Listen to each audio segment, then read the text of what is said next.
Guys, कैसे हैं आप सब। तो मैं आज आपके लिए फिर से लेके आई हूँ एक न्यू फैक्ट न्यू वीडियो। जैसा कि आप यहाँ पे देख ही पा रहे हैं, आज हम बात करेंगे जाटों का इतिहास और शायद ये भी पहला वीडियो होगा हमारे चैनल पे। मुझे नहीं लगता कि इससे पहले भी किसी ने अपने चैनल पर जाटों के इतिहास के बारे में कोई बात की है। तो आज का जो हमारा न्यू फैक्ट है, न्यू वीडियो होगा जाटों का इतिहास। और इससे पढ़ेंगे हम ये 5 जाट जो आप इधर नाम देख रहे हैं, ये 5 जाट नेताओं के बारे में, जिसमें हम पढ़ेंगे गोकुल जाट, राजा राम, चूड़ामन, बदन सिंह और सूरजमल। तो चलिए, मैं सुनीता मेरे साथ और आपके अपने चैनल एरा एजुकेशन ट्यूटोरियल पर बिना किसी देरी के शुरू करते हैं आज का अपना लेक्चर। तो चलिए बात कर लेते हैं जाटों के निवास स्थान की। जो जाट थे कहाँ पर उनका निवास स्थान था, या पीछे से वो कहाँ से बिलोंग करते थे। तो जो जाट थे वे पंजाब से, राजस्थान से, उत्तर प्रदेश में फैली हुई जाट लोगों की बहुलता थी। और जो जाट थे वह उनका जो शरीर से बड़े बलिष्ठ व हस्तपुष्ट जाति के लोग थे। ये कैसे थे? शरीर से बलिष्ठ थे, यानी कह लीजिए बड़े हट्टे कट्टे होते थे। और जो इनका मेन व्यवसाय, जो इनका मेन कार्य होता था, वो क्या होता था? कृषि करना। और जो ये जाट लोग थे, ये शांति व स्वच्छंदता के बड़े ही प्रेमी लोग थे। तो सोचिए भाई, इतने ये हस्तपुष्ट लोग हैं, अपने काम में मगन रहने वाले, अपने काम में व्यस्त रहने वाले, और भाई शांति पसंद करने वाले। तो फिर भाई बात ऐसी क्या हो गई थी कि जो इन्होंने औरंगजेब के समय में विद्रोह कर दिया था। कि क्या बात हुई? जो औरंगजेब के समय में जो गोकुल है वह जाटों के नेता के रूप में उभर के आए। तो आज अभी हम बात करेंगे इसी के बारे में, जाटों के पहले नेता गोकुल जाट के बारे में। तो जो इसका गोकुल जाट का जो काल है वह औरंगजेब के काल के समय की बात है। क्योंकि उस समय भारत पर जो औरंगजेब था वह उत्तराधिकारी का युद्ध जीतकर भारत का सम्राट बन गया था, भारत का मुगल सम्राट बन गया था। तो जब औरंगजेब गद्दी पर बैठा, तो जब उन्होंने क्या किया, जो यूपी जो उत्तर प्रदेश में जगह है मथुरा तो जैसे आपको पता है किसकी भूमि है? श्री कृष्ण की भूमि है। तो उन्होंने जो यूपी है मथुरा में किसको अपना रेफरेंस में अब्दुल नबी को एज ए फौजदार नियुक्त किया और उनसे कहा कि वहाँ केशव के जो मंदिर है उनको तोड़वा दो और मस्जिद बनवा दो। तो जब वहाँ जाट लोग रहते थे, उन्हें इस बात का बहुत ही बुरा लगा कि भाई तुम्हें मस्जिद बनवानी है तो तुम मस्जिद बनवाओ, लेकिन हमारे भगवान में हमारी आस्था है, श्रद्धा है, आप उनके मंदिरों को मत तोड़वाओ। लेकिन ये तो भाई मुगल सम्राट था, कहाँ बात मानने वाला था। और फिर दूसरा इसको ऑर्डर मिला था कि भाई तुम्हें, औरंगजेब ने इसको ऑर्डर दिया कि तुम्हें ये कार्य करना है। तो जब अब्दुल नबी ये कार्य करने लगता है, मंदिरों को तुड़वाने लगता है, तो जो गोकुल जाट हैं वो जाटों के नेता के रूप में उभर के आते हैं। तो फिर क्या होता है? फिर गोकुल जाट और अब्दुल नबी में आमना सामना होता है, लड़ाई होती है, जिसमें क्या होता है? अब्दुल नबी मारा जाता है। तो कुछ समय के लिए तो विद्रोह को शांत कर दिया जाता है, लेकिन उसके कुछ दिनों बाद औरंगजेब अपनी दूसरी सेना भेजता है, जहाँ पे वह गोकुल जाट को पकड़ लिया जाता है और गोकुल जाट को पकड़कर लाया जाता है आगरा, जहाँ पर उसको पकड़कर उसकी बोटी काट कर उसको मार दिया जाता है। और उसके बाद जो उसकी फैमिली है गोकुल जाट की, उसको जबरदस्ती इस्लाम धर्म में लेने पर मजबूर किया जाता है, या इस्लाम धर्म की दीक्षा लेने के लिए उन्हें कहा जाता है। तो उन्हें इस्लाम धर्म में परिवर्तित कर दिया जाता है। साथ ही साथ हिंदू जनता पर भी बहुत अत्याचार किया जाता है, जिस वजह से और यह पूरा कार्य क्यों था? क्योंकि जो औरंगजेब था यह एक धार्मिक कट्टर सुन्नी मुसलमान था। तो इसकी धार्मिक कट्टरता व अराजकता का आप ये कारण समझ लीजिए।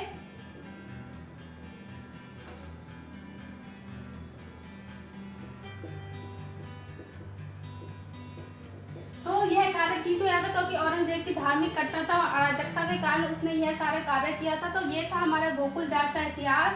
और क्या क्या बातें हुई थी मैंने आपको इसमें अभी पूरी तरह से समझा दिया। आई होप आपको गोकुल जाट का इतिहास के बारे में पता चल गया हो। नेक्स्ट हम बात करेंगे दूसरे अपने राजा राम जाट के बारे में। और इससे पहले इतना मैं आपको औरंगजेब का जब मैंने वीडियो करवाया था तो मैं आपको इतनी इन्फॉर्मेशन दे चुकी थी। अगर आपने पहले वो वाली वीडियो नहीं देखे तो आप देखिए, बहुत अच्छी सीरीज चल रही है मेडिवल हिस्ट्री की। इतने अच्छे वीडियोस आ रहे हैं, इतने इजी तरीके से मैं आपको समझा रही हूँ कि आपकी जो हिस्ट्री को लेकर जो भी एक डर है वो खत्म हो जाएगा। और अगर आप चैनल पर नए हैं तो चैनल को अभी सब्सक्राइब कर लो और पहले के सारे वीडियोस देखें। तो चलिए अभी हम बात करेंगे दूसरे अपने नेता के बारे में। तो जो हमारे नेक्स्ट जाट नेता का नंबर आता है वह है राजा राम। और इनके समय में भी जो औरंगजेब है वही मुगल बादशाह होते हैं। तो राजा राम क्या करते हैं, जब जाटों के नेक्स्ट नेता बनते हैं तो यह अपने समय में धावा बोलना, धावा मारना, धावा मारने लगते हैं, राहगीरों से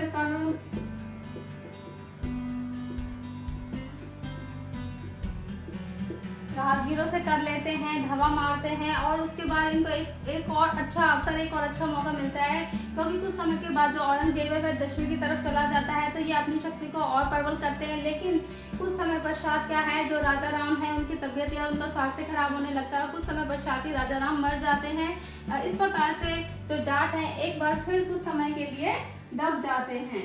इनकी मृत्यु के पश्चात जो जाट हैं एक बार फिर से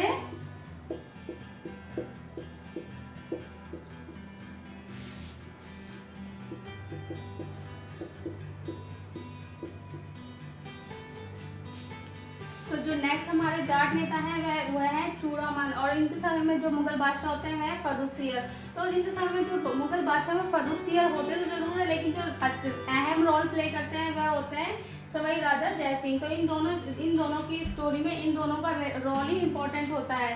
तो जब राजा राम मर जाता है तो उसके बाद जो चूड़ामन है वह एक जाट नेता के रूप में उभर कर आते हैं। और जो ये चूड़ामन है यह भी साहसी, योग्य और शूरवीर नेता होता है, व्यक्ति होता है। यह अपने समय में जाटों को एक नई ऊंचाई पे ले जाता है, जाटों को संगठित करता है। इससे पहले जो जाट थे वह केवल एक कृषक लोग थे, या इधर उधर धावा मारने वाले थे, या एक फैली हुई टुकड़ी थी। लेकिन इसके समय में जो जाट समाज है उसको एक संगठित रूप में जो स्थगित करने का जो क्रेडिट है, जो श्रेय है वह चूड़ामन को जाता है। तो जब चूड़ामन क्या करता है, जब जाटों का नेता बनकर आता है तो वह भी दूर दूर तक धावे मारता है और जो ये मुगल्स हैं उनकी सेनाओं पर धावा बोलता है और उनसे बहुत से प्रकार के जो बदले लेता है। तो इसके रेफरेंस में जो फर्रुखसियर है वह है जो राजा जय सिंह है, सवाई राजा जय सिंह है, ये राजपूत राजा हैं। इनको कहता है कि भाई इनको ये जाटों का नेता बहुत ही अफरा तफरी मचा रहा है, इनको रोको। तो फिर इसके खिलाफ क्या है, राजा जय सिंह निकलते हैं। और जो ये चूड़ामन है, जब उत्तराधिकारी का युद्ध हुआ था तो यह पाते हैं कि जो ये मुगल्स हैं इनके काफी सारे शत्रु पैदा हो जाते हैं। तो यह क्या करता था, इनके जो विद्रोही होते थे उनको भी शरण देता था। इस प्रकार से इन्होंने अपनी एक अच्छी सेना संगठित कर ली थी और जो इनके विद्रोही थे उनको भी अपने जो ग्रुप में मिला लेता था। इस प्रकार से इसने अपने समय में एक बहुत बड़ी संख्या में सैनिकों की संख्या बना ली थी। तो इसके खिलाफ जो हमारे सवाई राजा जय सिंह है वह निकलते हैं युद्ध करने के लिए। लेकिन जो सवाई राजा जय सिंह है उनको कोई भी मतलब सफलता नहीं मिलती है, क्योंकि जो ये चूड़ामन है जो इनका वजीर है उनको भी अपनी तरफ मिला लेता है।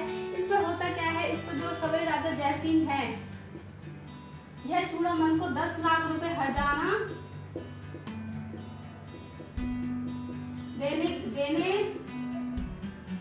देने की बात कर इसको छोड़ देते हैं। इस प्रकार से जो ये चूड़ामन है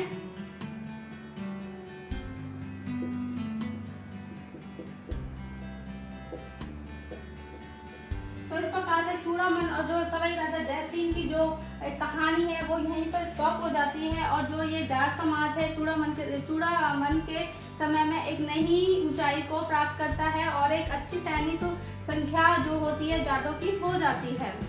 तो स्टूडेंट्स जो नेक्स्ट नंबर आता है वह हमारे जाट नेता बदन सिंह का। इनके समय में जो मुगल शासक हैं वह होते हैं मोहम्मद शाह। और ये वही मोहम्मद शाह हैं जो कि इतिहास में किस नाम से प्रसिद्ध हैं, रंगीला के नाम से। इसके बारे में मैंने अभी जो लास्ट वीडियो लेटर मुगल्स कराए थे, पोस्ट मुगल्स, उसमें बात हो चुकी थी। अगर आपने अभी तक वो वीडियो नहीं देखा है तो आप देखिए और अपनी हिस्ट्री की इंफॉर्मेशन को नॉलेज को और इम्प्रूव कीजिए।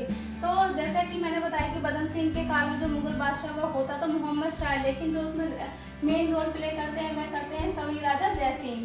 तो इसमें बात बदन सिंह और राजा जय सिंह के बारे में ही होगी। तो जब चूड़ामन की मृत्यु हो जाती है उसके बाद जो बदन सिंह है जाटों के नेता के रूप में उभर कर सामने आते हैं और बहुत जल्दी ही जाटों की कमान जो है अपने हाथ में ले लेते हैं। और इनके समय में एक अच्छा बड़ा चेंज ये होता है कि जो ये बदन सिंह है ये और जो पहले के नेता थे, जो जाट नेता थे, वह क्या थे, से विद्रोह कर रहे थे, लेकिन इसने क्या किया था, इसने राजा जय सिंह की अधीनता स्वीकार कर ली थी।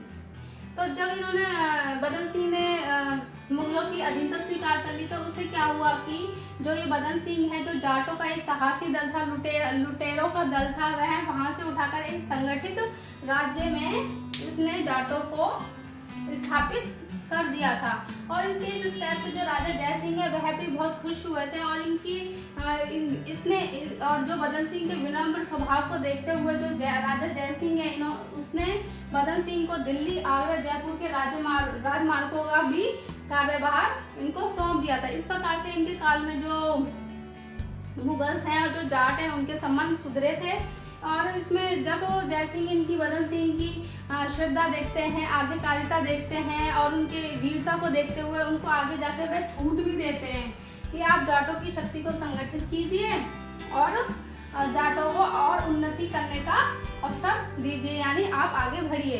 तो आगे चल के बदन सिंह क्या करते हैं, आगे जाकर बदन सिंह और उन्नति करते हैं और प्रोग्रेस करते हैं। और जो डीग और भरतपुर, शायद आप लोगों ने नाम सुना होगा, डीग और भरतपुर ये राजस्थान के 2 शहर हैं। वहाँ पर यह दुर्गों का निर्माण करवाते हैं, जिसमें ये तोपें भी रखते हैं और किलों का निर्माण भी करते हैं। और उन किलों में ये पैदल सेना के साथ साथ सवार सेना भी रखते हैं। इस प्रकार से जो बदन सिंह है वो जाटों के इतिहास को, जाटों के जो आने वाली पुश्तों के लिए एक उन्नति के द्वार खोलते हैं और जाटों को अजय रहने का एक सुनहरा अवसर देकर जाते हैं। तो बदन सिंह को क्या है, जो आगे चल के राजा जय सिंह है उनको उनके समय में वैसे तो वो बोलते हैं कि आप अपना अलग राज्य संगठित कर सकते हैं। आगे चल के जो बदन सिंह है वह अपने आप को ठाकुर कहने लगते हैं और जो राजा जय सिंह है वह उनको टीका करके और जो दीग भरतपुर के राजा की उपाधि उनको दे देते हैं, ऐसे राजा उनको घोषित कर देते हैं। तो उसके बाद जो ये बदन सिंह है अपने कार्य का जो भी जिम्मेदारी है वह अपने पुत्र को सौंपकर आगे अपने पुत्र को सौंप देते हैं। और उनके पुत्र कौन है, सूरजमल।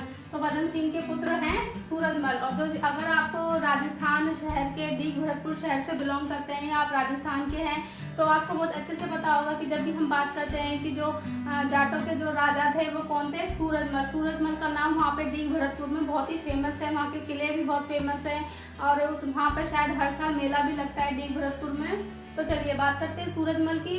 तो सूरजमल एक योग्य शासक था, शूरवीर योद्धा था और एक दूरदर्शी राजनीतिज्ञ भी था। इसने जाटों की शक्ति को अपने समय में और बढ़ाया था। इसने भी जो शासक था, जो सम्राट था, उससे कभी बिगाड़ नहीं किया था।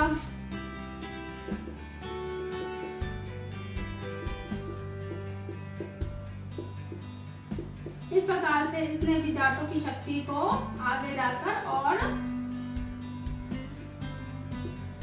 बढ़ाया था। तो स्टूडेंट्स ये था जाटों का मुगलों के समय में विद्रोह के कारण। तो अगर बात आती है तो आज का ये पूरा टॉपिक था हमारा कि जो मुगल के समय में जाटों ने क्यों विद्रोह किया था और कौन कौन से जाट नेता प्रमुख थे। तो ये वीडियो देखकर आपको पता चला, आज की सारी इन्फॉर्मेशन पता चल गई होगी कि जाटों और मुगलों के बीच क्या संबंध था, क्या विद्रोह हुए थे। और आज की इस वीडियो में मैंने आपको जाटों के नेताओं के बारे में, जाटों की हिस्ट्री के बारे में भी पूरा अच्छे से बता दिया है। वीडियो को